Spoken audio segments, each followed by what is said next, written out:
Good afternoon. In today's video, I wanted to bring you along to a special workshop that the Alabama Bonsai Society put on, where they brought in an individual by the name of Jim Doyle. He's a bonsai professional who has been working with bonsai for roughly about 50 years, I believe. And so it was great to kind of work with him and get some questions answered and get some design inputs and everything from him on some of the trees that we brought. One of the trees that I brought is a small Trident maple, a Shohin, that I needed to repot, and also wanted to get some kind of input from him on kind of the design of the tree. And so I hope that in today's video you're able to learn something from him. In this video I wanted to kind of give you some of the points and everything, tips and tricks that he's provided in the workshop that he provided me and some others. And so I hope in today's video you enjoy, and let's get into it.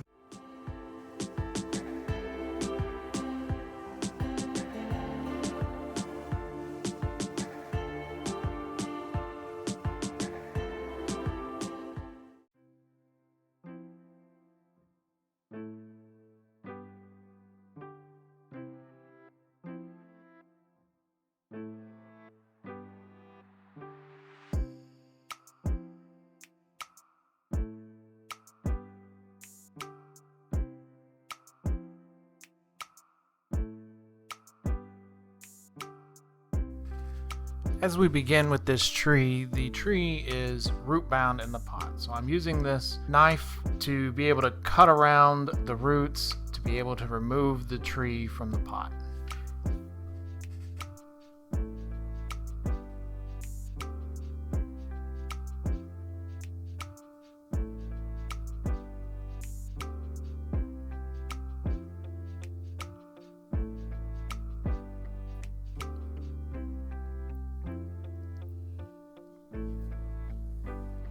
As you can see, the tree was very root bound. I think it was in this pot for more than 2 years.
Sometimes a chopstick is not enough and you need to get bigger tools. So here I bring out a kind of a root hook to kind of dig in and be able to separate the roots and to remove the soil.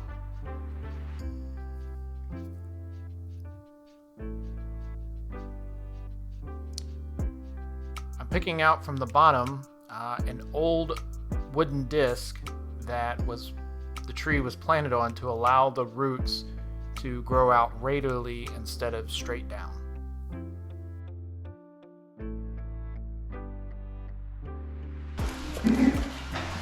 So when it's time to repot, and especially big trees, I had a problem trying to work the wire up through the roots. So I was doing chopsticks and then following the wire up through the chopstick hole. And then I work on some big trees, and that wasn't enough. So what I came up with is this, and so I worked this up through the roots, and then when the anchor wire is in here, so you have your anchor wire coming up through the pot hole or the wire hole, And then, so I would have a hard time trying to get a wire up through. So I take this and bring the wire up through the roots. And then then unhook this. And I have the 2 wires. And I like to use two wires to anchor. Okay, and then I'll match those up, and I'll crimp it with pliers and turn it, and I pull and twist at the same time. Get my wires tight, and then once that's done, and in here, the wire that's underneath here, I'll take the pliers, and I did that with somebody's tree. I take the pliers and turn it, and that tightens the wire even more. So that's, and I just think it's adorable for fun. Now that we have washed the roots, I'm now going through and examining which roots are crossing each other or growing straight up and trimming those off at this time.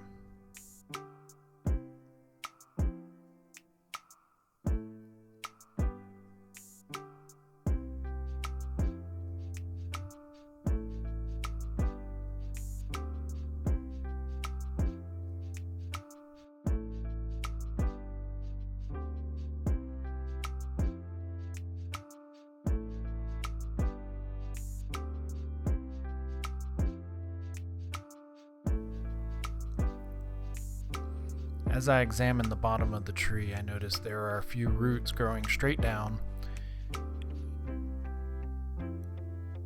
and I decide to go in and remove those and clean those up at this time before we put the tree back into the pot.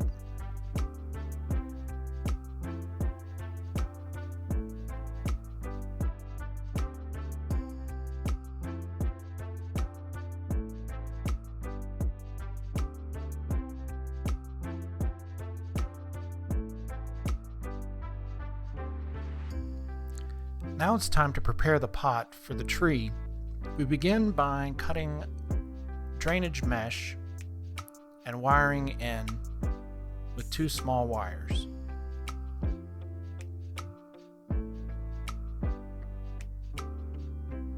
We secure the mesh to the pot by putting the wires through the mesh and bending it through on the bottom of the pot.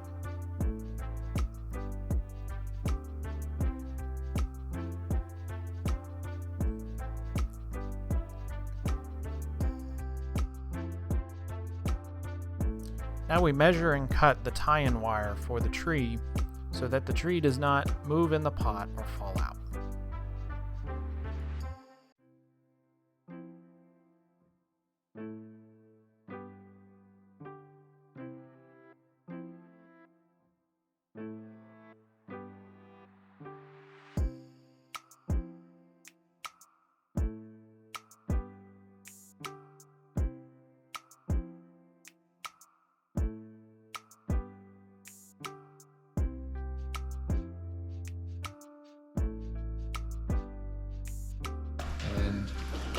Front of your tree. So Somewhere that was, now that I've kind of pulled the roots out and can see the structure, this was going to be the front, but if you turn it around, so you got more of a more of a spread. So it's basic. So that's the opening chapter of the tree. There's the better rootage here. That's harder to change, but another trick that I do is if I want another root, I can do an approach graft with a little seedling and put it against the tree and carve this a little bit, carve the small seedling and put it there and leave the live part on and then prune some of the roots of the approach graft. And then that'll be on for about a year. I usually drill a hole and stick a pin in there. Okay, so that's a technique to get a root where you don't have one. Another way of doing more roots with one root is I'll take this, once this is out, I'll take a trunk splitter and I'll split this in half the whole way out to where the secondary and tertiary roots are, okay? So I split this in half there, up to almost the base of the tree. Then I take those 2 roots now and I turn them and put them down, and then I anchor them with a piece of wire. So I have 2 roots where 1 was first, okay? So that's a technique. This tree doesn't need to do that, okay? So you have nice roots. All right, so this is going to be your new front, okay? Correct. And this is the front of the pot. Ideally, we will have the tree off center unless it's like formal, right? But this is informal, so to categorize it. So we are going to put this, and this is moving out. I think right to left, yeah. So this is moving slightly to the right. So we're going to put it on the right side of the pot, slightly off center. Okay. And we got a pair of scissors. Oh, I have scissors. When it's moving to the right, you put it to the right of the pot. Pardon? When it's moving to the right, you put it on the right side of the pot. Yeah, so it's right to left. So you have more space, open space on the left side. So again, it's illusion. So we're going to cut this back just a little bit more.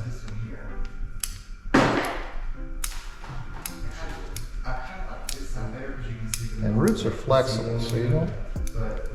So we can work this in. So this is slightly off. Okay, now the roots should be above the rim of the pot. The surface roots should be above the rim of the pot. So we take a little soil, and this is going to be the center of the tree here. Okay, and I mound it up like that. And the reason being is it's hard to get soil right underneath the base of the trunk. So we take this, and I'm gonna sit down.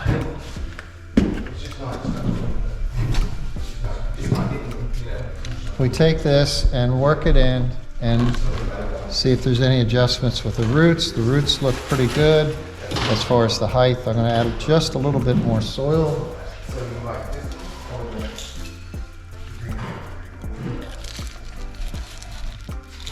And then with that mound, this is what I've mounded because I just kind of wiggle it down. Okay, so I'm wiggling the tree down into that mound, so the soil is going to be right up against the roots there at the base of the tree. Okay, so we have it in a nice position there. Do you like that? Yeah. Pretty close? Okay. So we'll take the wire up through the roots. We don't need the dibble for that because he's got it bare rooted and quite nice. And then we'll hook this one up here and this one up here. Now we readjust it again.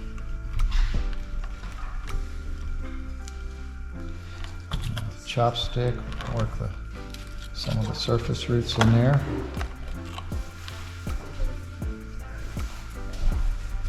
And a pair of pliers.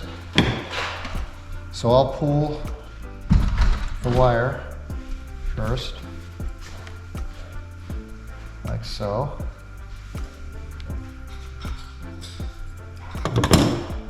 And I'm going to match these two together. We could do this, we could do this, but I think we're going to do this, so I'm going to show you why in a minute. All right, so we have it in position.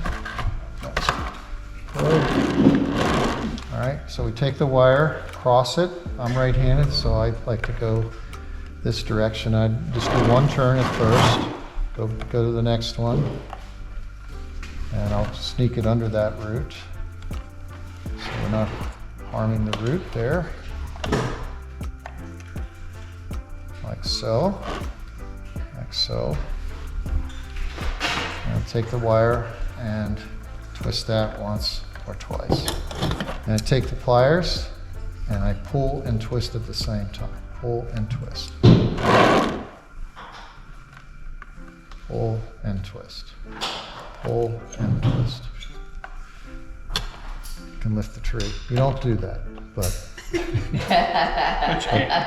you can do that, you did it right.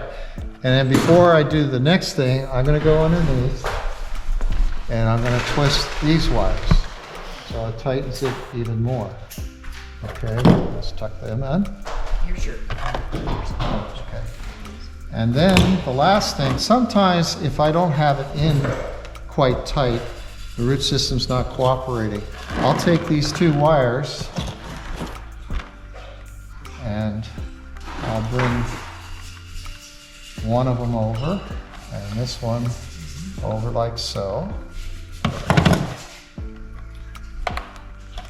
And away from the trunk, and I'll match two of these. So I'll do this, and then I'll have a third anchor with the same wires. Pull and twist, like so. So that's really not going right. So once I'm done with that, then I'll just finish off cutting the excess wire. And at our place, I like copper over aluminum for tie downs. It's stronger and it doesn't stretch. Aluminum stretches. But anyways, we're using aluminum today on this tree. And then I just take this and I bend these down. So when I'm repotting in maybe 2 years, I'm not hurting myself with a blunt end there like that. And then if you really want to tighten it even more, you can take that wire and crimp that a little bit. So it's really, really in there tight. Okay. And then the final thing is, of course, soil. And you just do that.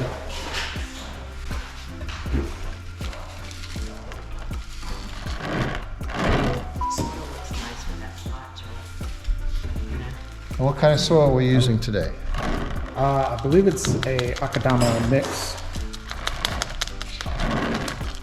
So it has Akadama and it has granite chips and maybe some volcanic rock or haydite.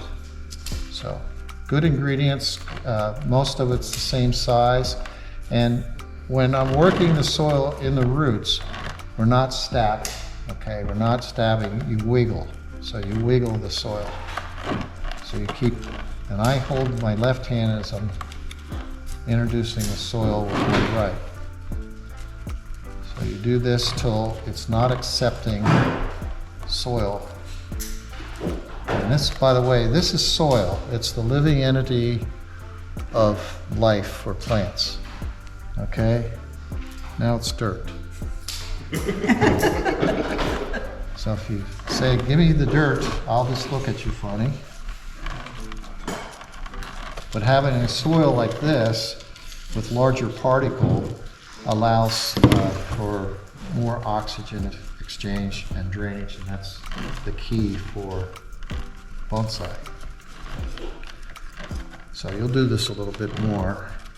And I go in at an angle too, not straight up, but I work at an angle. This seems to be a little better technique.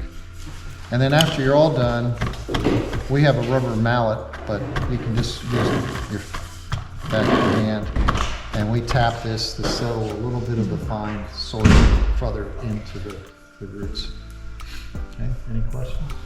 So regarding now that, since I had to change the front, since the front was on the other side initially, that was going to be kind of my lower, thicker branch. But now that I've switched it, would you just kind of remove that altogether, or would you just trim it back a little bit? It's a good question. I think it's too far, too heavy, too clunky.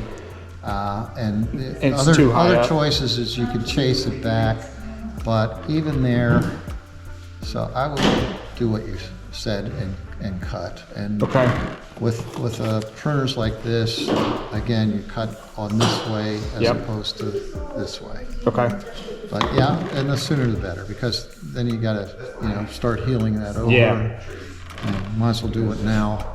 Okay, so would you just I was gonna let this grow and be a sacrificial branch, or is that, do you think that's too low or too high to be, Just cut it off. just cut it off? Yeah, the amount of energy to help thicken this is minimal Okay, with a size like this. okay, so I just take it. get rid of that. Yeah, see what's happening here? It's getting bulbous. Yeah, So you gotta get that. okay, And this, I just take off so you don't get to this point. Yeah. And it's not of any real okay, use, good use. all right, And So- something like this is dead to these buds. So you chase it back. okay. So essentially, would you leave this and maybe bring it over as the first initial branch and let it kind of grow out and thicken up, or would you remove that also and then just have maybe those two? Now you're asking all the right questions. This was my tree, I would take that off. Okay. The reason being is, I don't know if you might have a bud here, but regardless, I think these are better branches to start. And don't think of a deciduous tree as a conifer. Don't design it as a conifer, left, back, right, back, left, back. Yeah.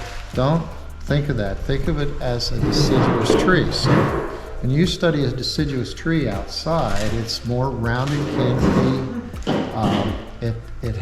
It can have some What you need? bar branches in nature. Not that it's you know, everybody says, "Oh, you got a bar branch." You got that's a point of contention. You should take that off. But if it works, and once the leaves are on, you have a nice roundish canopy that Yeah. will develop, especially with Trident maples and other maples. So, anyways, answer these off, that off now. Don't think of this as your first branch, because these are going to be your first branch, and they're smaller. It's Yeah. okay. And you find larger branches up a deciduous tree. Okay. You don't find that graduated Yeah. taper going up as much with a deciduous tree. Okay. Okay. With how I have it wired and everything, would there be any adjustments that you would recommend making with kind of the upper part of the tree in the wiring design? All right. Can I? Yeah, you can manipulate, do whatever you want to do. Okay. You're just gonna take it all off. Right there. That.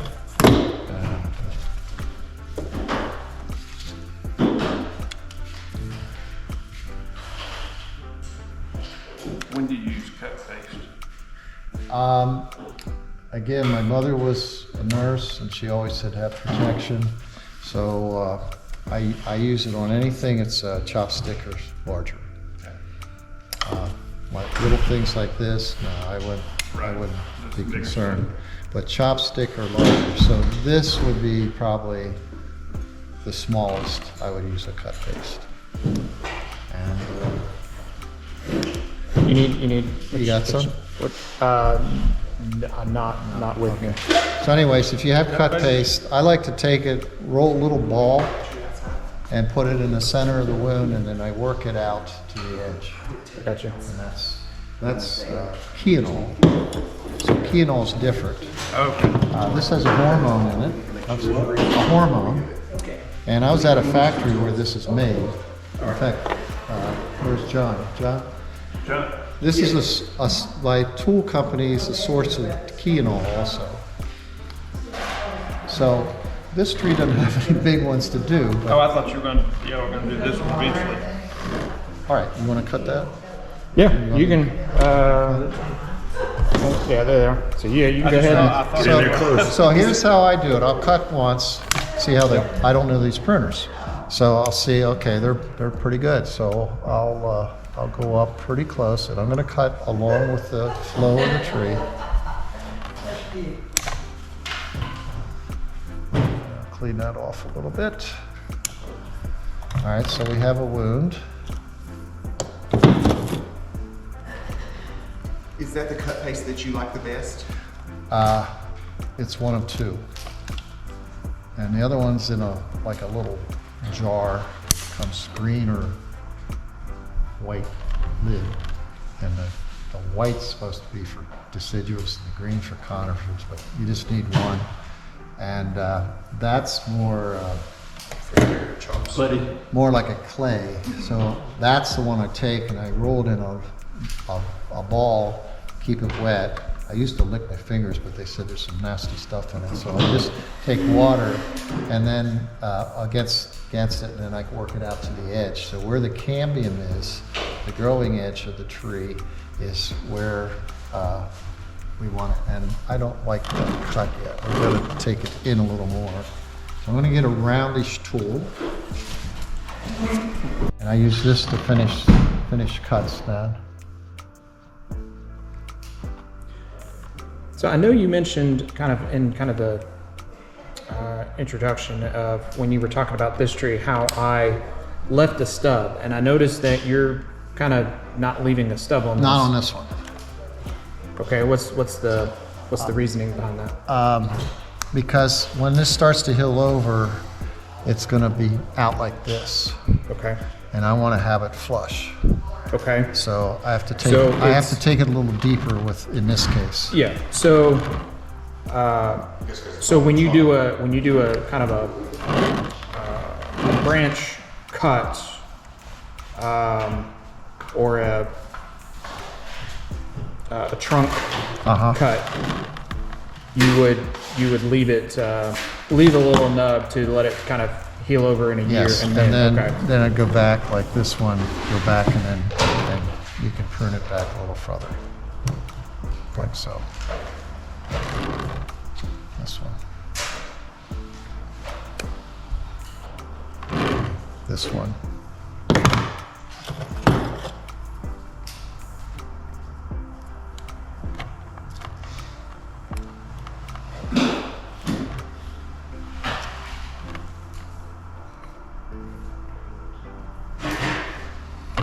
So put this underneath.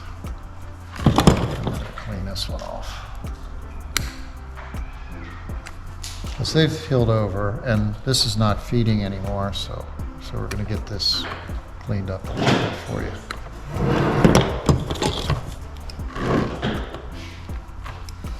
And another fun trick or whatever, if you can't get your hands in to bring a branch down, you can use your pliers and support again, always support. You can use your pliers and you can bend the branch down, holding the wire, so to bring it down into place. Okay, so this is prepared. Now you have the key and all, and use a chopstick, I like, and just take a little bit goes a long way, and you just kind of work that around, especially in contact with the cambium, where the live meets the dead. And that's all you have to do with that. Just a very thin layer of that. Okay? So if you want, we'll go ahead and continue kind of with what you were talking about. We can remove this. Yes. And we can take that guy off if you want. And then water this as soon as you can. Yeah. All right. Yeah, because this is like a wick now. Using dry soil, and he kept the roots moist, but it's going to just wick the moisture out. So you got to water this soon. Yep. Always.